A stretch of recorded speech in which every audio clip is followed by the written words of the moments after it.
नमस्कार दोस्तों, आप सभी को गुड इवनिंग। आज के लाइव वीडियो में हम लोग क्लास 10th का एसएसटी का सब्जेक्टिव मॉडल पेपर देखने वाले हैं दोस्तों। और दोस्तों मैं बता दूं, ये जो क्वेश्चंस है ये बहुत ही इंपॉर्टेंट है, बहुत ही इंपॉर्टेंट। अगर ऐसा आप कर लेते दोस्तों तो आपका 99.99% चांस है कि आपका जो है रिजल्ट धुआंधार निकलेगा, एकदम बढ़िया रिजल्ट निकलेगा। ठीक है, तो चलिए फटाफट सब कोई को शेयर करते चलिए। Good evening Shreyanshi, good evening Sonu, good evening, good evening, good evening Ajay, good evening. चलिए तो हमारे वीडियो को शुरू करते हैं ना टाइम वेस्ट करते हुए। ठीक है, तो यहाँ सबसे पहला क्वेश्चन दोस्तों, उदारवादी का क्या अर्थ होता है। दोस्तों उदारवादी का अर्थ होता है मतलब लिबरलिज्म। ठीक है, जो लोग जो है ना उदारवादी विचारधारा रखते हैं, जैसे कि उन लोगों को हम लोग लीडर मानते हैं, जैसे कि देश के प्रति एक उदारवादी विचारधारा रखना कि देश को किस तरह आगे बढ़ाना है, किस तरह हम लोग को काम करना है और देश का नाम रोशन करना है। ठीक है, दैट इज कॉल्ड उदारवादी विचारधारा। तो उदारवादी उसी को बोलते हैं। ठीक है, और दोस्तों ये जो है ना ये अति लघु प्रश्न है, यहाँ पे आपको किन्हीं 6 प्रश्नों का उत्तर देना है। ठीक है, अब जैक बोर्ड जो है थोड़ा सा पैटर्न चेंज किया है, जहां पर आपको 5 नहीं किन्हीं 6 प्रश्नों के उत्तर देना पड़ता है। ठीक है, फर्स्ट स्टेप्स में मतलब सेक्शन ए में। ठीक है, चलिए क्वेश्चन नंबर 2 देख लेते हैं। गिरमिटिया मजदूर कौन थे। तो गिरमिटिया मजदूर दोस्तों वही थे ना जिनको अंगूठा लगा के जबरदस्ती काम करने के लिए बाहर भेज दिया जाता था। ठीक है, उन लोग को ही गिरमिटिया मजदूर कहते थे। ठीक है, और ये ज्यादातर ऑस्ट्रेलिया में देखने को मिलता था। ठीक है, बहुउद्देशीय नदी परियोजना से होने कोई 2 हानियों लिखे।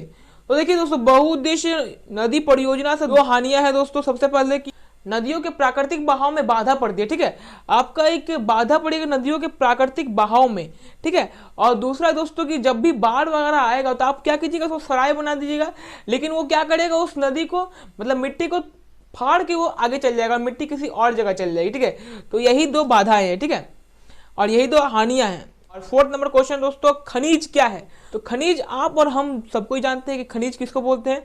तो आई होप आपको इसमें ज्यादा मतलब बताने की जरूरत नहीं है कि खनिज किसको बोलते हैं। ठीक है, चलिए क्वेश्चन नंबर 5 देखते हैं। तो 5वां नंबर क्वेश्चन है दोस्तों कि सांप्रदायिकता क्या है।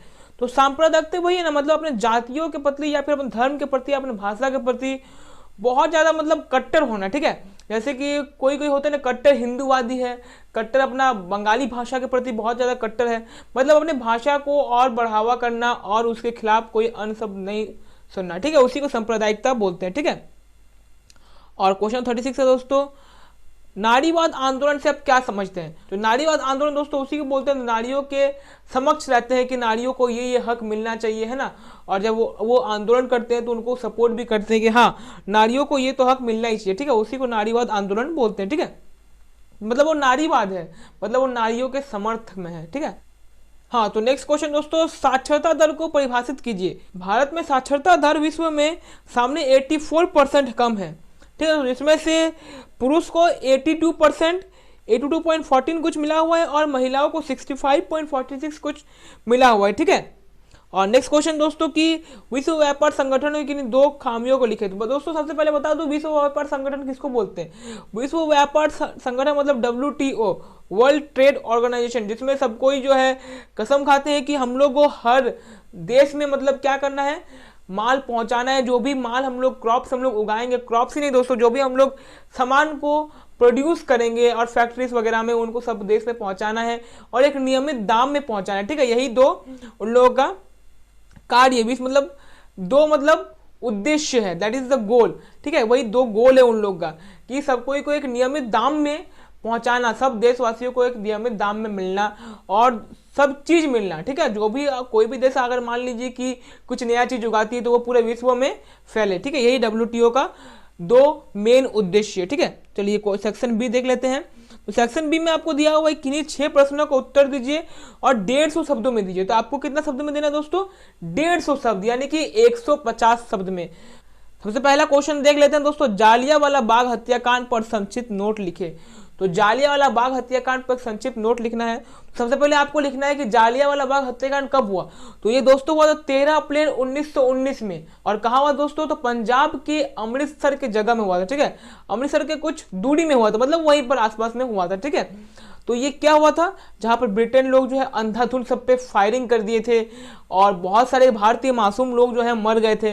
तो इसी को बोलते हैं जालियांवाला बाग हत्याकांड, ठीक है, जहाँ पर एक सब कोई जो है मेला देखने गए थे, लोहड़ी का मेला था, सब कोई वही मेला देखने गए थे और सब कोई पर अंधाधुंध फायरिंग कर दिया गया था। और ये कब हुआ दोस्तों, 13 अप्रैल 1919। डेट बहुत याद रखिएगा दोस्तों, ये सब एमसीक्यू में यानी कि मल्टीपल चॉइस क्वेश्चन में पूछा जाएगा कि ये कब हुआ था हत्याकांड, और दोस्तों आपसे ये भी पूछा जाएगा कि इस पर संक्षिप्त टिप्पणी कीजिए, या फिर कहाँ हुआ था, ये भी आपको मल्टीपल चॉइस क्वेश्चन में पूछ सकता है। तो आपको डेट और जब जगह याद रखना है, ठीक है। 13 अप्रैल 1919 में हुआ था, और कहाँ हुआ था दोस्तों, तो पंजाब के अमृतसर जगह में हुआ था, ठीक है।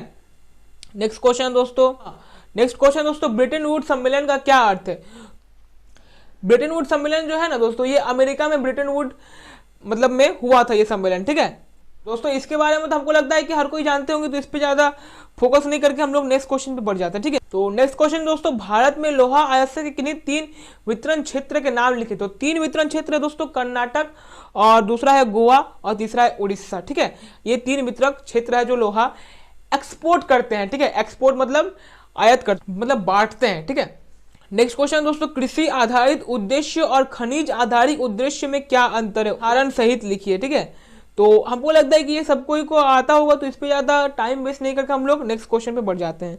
नेक्स्ट क्वेश्चन दोस्तों, लोकतांत्रिक व्यवस्था की किन्हीं 2 चुनौतियों को चर्चा कीजिए। यहाँ पे आपको चर्चा करना है, लिखना नहीं है। यहाँ पे आपको लोकतांत्रिक व्यवस्था के बारे में ज्यादा बहुत अच्छी तरीके से एक्सप्लेन करना है कि क्या क्या लोकतांत्रिक में है। तो सबसे पहले बता दें, लोकतांत्रिक का मतलब होता है दोस्तों लोगों का तंत्र। आप लोग में से बहुत किसी को पता ही नहीं है कि लोकतांत्रिक का मतलब होता क्या है।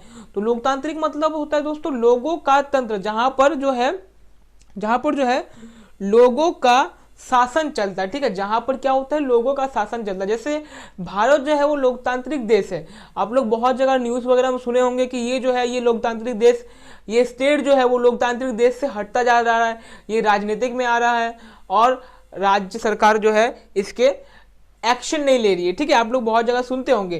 तो लोकतांत्रिक देश मतलब होता क्या है, तो लोकतांत्रिक मतलब लोगों का तंत्र, जहां पर लोग जो है सरकार को वोट देके अपने मर्जी से चुनते हैं, ठीक है। और सरकार, ऐसा परिस्थिति आने पर सरकार को वो लोग गिरा भी सकते हैं। मतलब हम लोग के हाथ में ये राइट्स रहता है कि हम लोग परिस्थिति आने पर सरकार को गिरा भी सकते हैं, हम लोग नया सरकार बना भी सकते हैं, ठीक है। तो लोकतांत्रिक व्यवस्था की किन्हीं 2 चुनौतियों को चर्चा कीजिए। तो मैंने आपको लोकतांत्रिक बारे में बता दिया। तो फर्स्ट चुनौतियां हैं दोस्तों कि लोकतांत्रिक सरकार मतलब लोगों के तंत्र। लोकतांत्रिक मतलब होता है लोगों का तंत्र, जहां पर लोग जो है सरकार को अपनी मर्जी के हिसाब से चुनती है, ठीक है। और इंडिया एक ऐसा जगह है दोस्तों जहां पर बहुत सारे पार्टीज है, जिससे क्या होता है कंपटीशन बन जाता है। कंपटीशन बनने पर हम लोग को फायदा होता है कि ये सरकार हम लोग के लिए क्या कर सकती है और वो सरकार हम लोग के लिए क्या कर सकती है। अगर जो सबसे बेहतर काम करती है उसी को हम लोग चुनते हैं। That is the first advantages, ठीक है। और दूसरा दोस्तों की लोकतांत्रिक सरकार में मतलब सरकार को लोगों के हित में काम करना पड़ता है। जैसे ही वो लोगों के हित में काम करना छोड़ देगा ना, वैसे ही उसका क्या हो जाएगा, सरकार जो है तख्ता पलट हो जाएगा, ठीक है। वो अब ज्यादा दिन तक बैठेगा ही नहीं सरकार में, ठीक है। चलिए नेक्स्ट क्वेश्चन डिस्कस कर लेते हैं दोस्तों, ठीक है। बहुदलीय व्यवस्था पर संक्षिप्त में लिखे। बहुदलीय व्यवस्था किसको बोलते हैं दोस्तों, मतलब अलग अलग पार्टीज का सरकार, जैसे गठबंधन सरकार, इसको सही में बोलेंगे हम लोग बोलेंगे गठबंधन सरकार, मतलब बहुत सारे पार्टीज का सरकार बना है। जैसे अभी आप फिलहाल न्यूज में सुन रहे हैं इंडिया अलायंस। ये इंडिया अलायंस क्या है दोस्तों, तो इंडिया अलायंस जो है ना वो कांग्रेस को, तृणमूल कांग्रेस यानी कि ममता दीदी का सरकार, और कांग्रेस यानी राहुल गांधी का सरकार, और अरविंद केजरीवाल यानी कि आम आदमी सरकार का मिलाकर ये सब बना है, ठीक है। और यहाँ पर नीतीश कुमार जी भी हैं। ये सब को मिलाकर गठबंधन सरकार ये लोग बनाए हैं। 2024 के पीएम चुनाव के लिए लोग गठबंधन सरकार बनाए हैं। तो इसको हम लोग बोलेंगे दोस्तों बहुविकल्पीय व्यवस्था सरकार, ठीक है। तो यहाँ पर दोस्तों आपको व्यवस्था के ऊपर लिखना है कि ये फायदेमंद है या नुकसान है। बहुव्यवस्थीय सरकार किसको बोलते हैं, ठीक है, जिसको हम लोग गठबंधन सरकार भी बोलते हैं। जैसे अभी सबसे बड़ा एग्जांपल दोस्तों इंडिया अलायंस, ठीक है। आप लोग न्यूज वगैरह में सुनिएगा कि इंडिया अलायंस, लेकिन ये इंडिया अलायंस है क्या दोस्तों, तो ये इंडिया अलायंस है दोस्तों बहुव्यवस्थित सरकार, ठीक है। मतलब एक गठबंधन सरकार जहां पर सब कोई लोग जो है एक गठ में होकर अब पीएम की गद्दी पर राज करा जाता है, ठीक है। अब नेक्स्ट क्वेश्चन दोस्तों, संघ के किन्हीं 3 शर्तों को उल्लेख कीजिए। ऋण के किन्हीं 3 शर्तों का उल्लेख कीजिए। तो ऋण मतलब क्या होता है दोस्तों? लोन, जो हम लोग लोन लेते हैं। तो ये यहाँ पे सिर्फ बैंक का लोन का बात नहीं बोल रहा है, जो हम लोग लोन किसी मान लीजिए व्यक्ति से लोन लेते हैं, ज़्यादा ब्याज पे लोन लेते हैं, मतलब कागज आपके पास अगर कागज वगैरह नहीं है तो आप क्या करते हैं, लोगों से लोन लेते हैं ज़्यादा ब्याज पर, लेकिन आपके पास कागज वगैरह अगर ओके है तो आप क्या करते हैं, कम ब्याज पे बैंक से लोन लेते हैं। ठीक है, तो यहाँ पे हम लोग को सिर्फ बैंक वाले लोन का ही व्याख्या नहीं करना है, हम लोग को और बाकी सारे लोन का ही मतलब ऋण का भी व्याख्या करना है। तो लोन के किन्हीं 3 शर्तों का उल्लेख कीजिए। तो लोन का पहला शर्त होता है दोस्तों कि आपका जो है वो मतलब आपका जो बैकग्राउंड है वो क्लियर होना चाहिए, मतलब आपका जो मर्डर वगैरह नहीं होना चाहिए तभी आपको बैंक से लोन मिलेगा, है ना। आप कभी जेल नहीं गए हो तभी आपको बैंक से लोन मिलेगा, है ना। और दूसरा ही दोस्तों कि आपका जितना भी आप मान लीजिए कि आपने 1 लाख का लोन लिया है तो कम से कम दोस्तों आपका 1 लाख का प्रॉपर्टी होना चाहिए, तभी जाके आप 1 लाख का लोन ले सकते हैं। आपका 1 लाख का प्रॉपर्टी जमीन वगैरह होना चाहिए या फिर बाइक वगैरह होना चाहिए, तभी आप 1 लाख का लोन ले सकते हैं। ताकि क्या हो ना, आपातकालीन में जिस दिन आप मान लीजिए लोन चुकता नहीं कर पाइएगा तो आपको क्या होगा कि वो सामान वो बेच के बैंक वाला जो है पैसा ले लेगा। ठीक है, ये होता है, मतलब आपको कुछ रखना पड़ता है, उसके बदले आपको कुछ मिलता है। आपको जमीन का कागजात हो या फिर बाइक वगैरह का कुछ भी का चाबी हो, और वो आपको बदले में पैसा देता है, लोन देता है। पैसा मतलब मंथली एक इंटरेस्ट वो लेता है। और तीसरा है दोस्तों कि वो मंथली एक इंटरेस्ट लेता है, उसमें पहले आपको बता दिया जाता है कि कितना % वो इंटरेस्ट लेगा, है ना। तो पहले आपको बता दिया कि कितना % इंटरेस्ट लेगा, 15%, 20%, वो पहले आपको दिखा देता है। ये अलग अलग बैंक का अलग अलग इंटरेस्ट रेट के हिसाब से होता है। ठीक है, तो जहां पर आपको इंटरेस्ट दिया जाता है, ये 3 शर्तें। ठीक है, और यहाँ पर दोस्तों नेक्स्ट क्वेश्चन है दोस्तों, हाँ तो यहाँ पे देखिए दोस्तों ये सेक्शन सी आ गया, दीर्घ उत्तरी प्रश्न। यहाँ पे आपको किन्हीं 4 प्रश्नों का उत्तर देना है। ठीक है, कोई 4, पहले क्या होता था ना, मतलब पिछले साल ही क्या हुआ था ना कि कोई 3 क्वेश्चन का आपको आंसर देना पड़ता था। ठीक है, लेकिन अभी जो क्या कोई आपको 4 क्वेश्चन का आंसर देना पड़ेगा। 1 मिनट दोस्तों, तो कोई 4 क्वेश्चन का आपको आंसर देना पड़ेगा। तो 4 क्वेश्चन में आपको कम से कम 250 यानी कि 250 वर्ड में आपको हर एक क्वेश्चन का आंसर देना पड़ेगा। 250 वर्ड माने 250 शब्द। ठीक है, तो चलिए, तो सबसे पहला हम लोग क्वेश्चन देख लेते हैं। मुद्रण संस्कृति ने भारत में राष्ट्रवाद के विकास में क्या मदद की? तो देखिए दोस्तों, मुद्रण संस्कृति क्या है, ये भारत पर किस प्रकार से विकास किया है। ठीक है, तो मुद्रण संस्कृति मतलब प्रिंट कल्चर। आप लोगों ने प्रिंट कल्चर वाला चैप्टर पढ़ा होगा, तो उसमें भारत में किस प्रकार से विकास किया। तो प्रिंट कल्चर जो है ना पूरे भारत पे ही नहीं बल्कि पूरे विश्व पर विकास किया है। किस प्रकार से मैं आपको अभी बताता हूँ। तो देखिए दोस्तों, प्रिंट कल्चर से क्या हुआ कि लोगों को पढ़ने में जागरूकता हुई, मतलब कि पढ़ने में इंटरेस्ट जगा। ठीक है, और जो लोग पढ़ नहीं पाते थे वो लोग क्या करते थे, एक गट बनाते थे, मतलब कोई पेड़ के नीचे वो लोग बैठते थे और जो पढ़ पाते थे वो लोग उन लोगों को जोर जोर से पढ़ के सुनाते थे।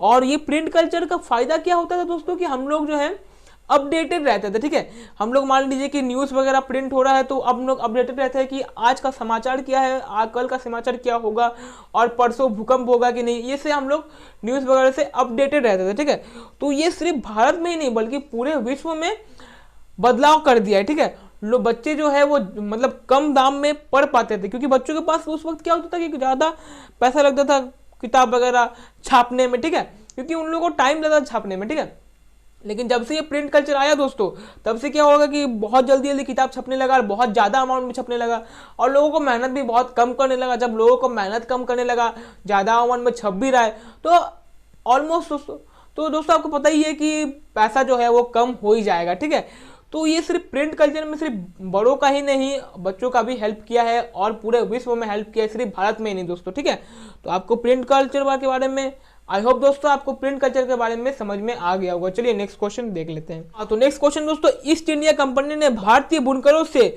सूती और रेशम कपड़ों की नियमित आपूर्ति सुनिश्चित करने के लिए क्या किया? ठीक है, ब्रिटेन जो है वो भारत में एंटर किया था, तो वो EIC के नाम पे एंटर किया था दोस्तों, यानी कि ईस्ट इंडिया कंपनी। ये कंपनी जो था ये स्पाइसेस का था। अगर आपको पता नहीं है कि भारत जो है वो किस प्रकार से EIC के जाल में फंस गया था, तो आप मेरा ये वाला वीडियो देख लीजिएगा, मैं डिस्क्रिप्शन बॉक्स में इसका लिंक डाल दूंगा। ठीक है, तो आप मेरा ये वाला वीडियो जरूर से जरूर देखिएगा। और चलिए आपको बता देते हैं, कि EIC का कहानी क्या था। तो मैं ज़्यादा डीपली तरीके से नहीं बताऊंगा वरना टाइम बहुत ज़्यादा लग जाएगा। ठीक है, तो मैं ऊपर से आपको बता देता हूँ कि EIC जो है मतलब ईस्ट इंडिया कंपनी जो है वो भारत में एंटर किया था स्पाइसेस के ऊपर। तो उस वक्त जो है मुगल लोगों का शासन चल रहा था, ठीक है, मुगल लोगों का शासन चल रहा था। और उस वक्त जो है वो लोग सबसे पहला फैक्ट्री खोला था गुजरात के सूरत में।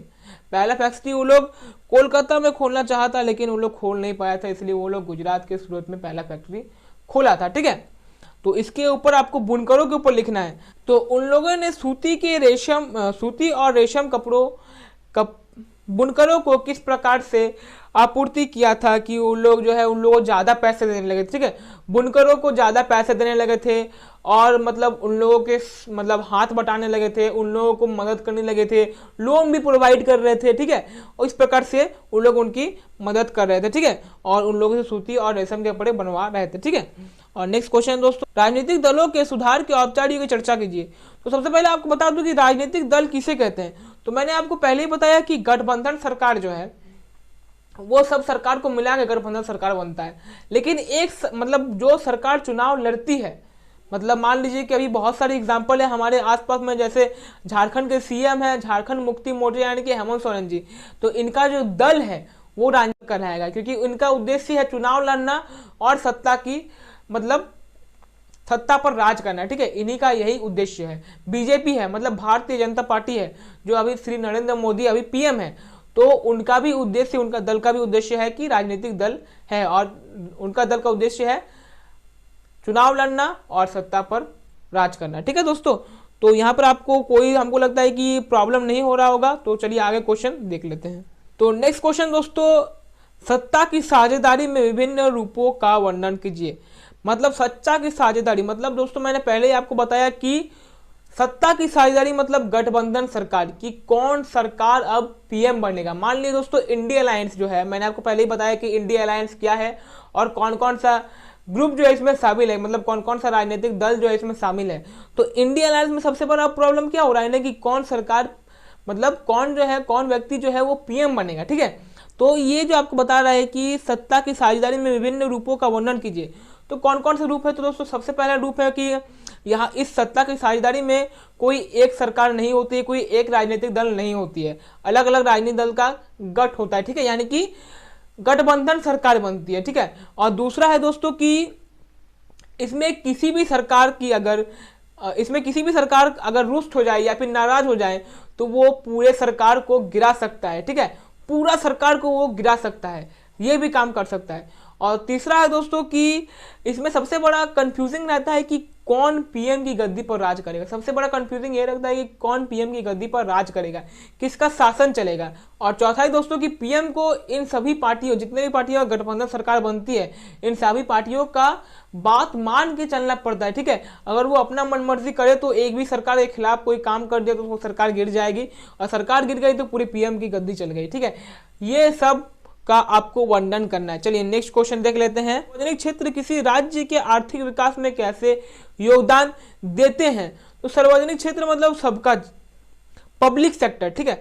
सार्वजनिक मतलब दोस्तों पब्लिक सेक्टर क्षेत्र मतलब सार्वजनिक क्षेत्र पर दोस्तों धूम्रपान करना मना है। तो जहां पर पब्लिक क्षेत्र जहां पर सभी लोगों का क्षेत्र होता है, ठीक है, पब्लिक सार्वजनिक क्षेत्र मतलब दोस्तों सभी लोगों का क्षेत्र यानी कि पब्लिक सेक्टर, ठीक है। भारत में पाई जाने वाली मृदा का वर्गीकरण करें और उनका वर्णन करें, ठीक है। तो आपको यहाँ पाई जाने वाली सॉयल का क्या करना है, वर्णन करना है, मतलब डिस्क्राइब करना है। आपको पता है कि यहाँ पर पाई जाने वाले सॉयल का आपको डिस्क्राइब करना है। तो बहुत सारे सॉयल यहाँ पर पाए जाते हैं, जैसे कि जलोढ़ मिट्टी हो गई और बाकी सब सॉयल हो गए, ठीक है। और बस दोस्तों यहाँ पे देखिए आप, और देखिए दोस्तों यहाँ पर एक मानचित्र आपको दिया हुआ है, इसके अकॉर्डिंग मतलब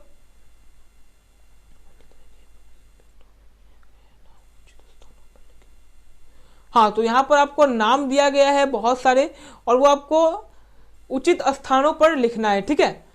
तो आपको ये भरना है और ये जो पैराग्राफ दिया हुआ है, ये जो मतलब आपको दिया हुआ है, इनमें से कोई 4 क्वेश्चन का आंसर आपको देना है, ठीक है, कोई 4 क्वेश्चन। और जैक बोर्ड ने बहुत सारा चेंजेस किया है इस बार दोस्तों। और आपको मैं बता दूं दोस्तों कि जिस वक्त आप लोग का रिजल्ट आएगा, मुझको पता है कि आप लोग मेरे चैनल से पढ़ाई कर रहे हैं तो आप लोग का रिजल्ट बहुत धुआंधार आएगा। तो फिर भी दोस्तों जिस वक्त आप लोग का रिजल्ट आएगा उस वक्त मैं लाइव आऊंगा, ठीक है, उस वक्त मैं लाइव आऊंगा और आप लोगों का लाइव वीडियो में आप लोग का रिजल्ट चेकिंग करूंगा, ठीक है।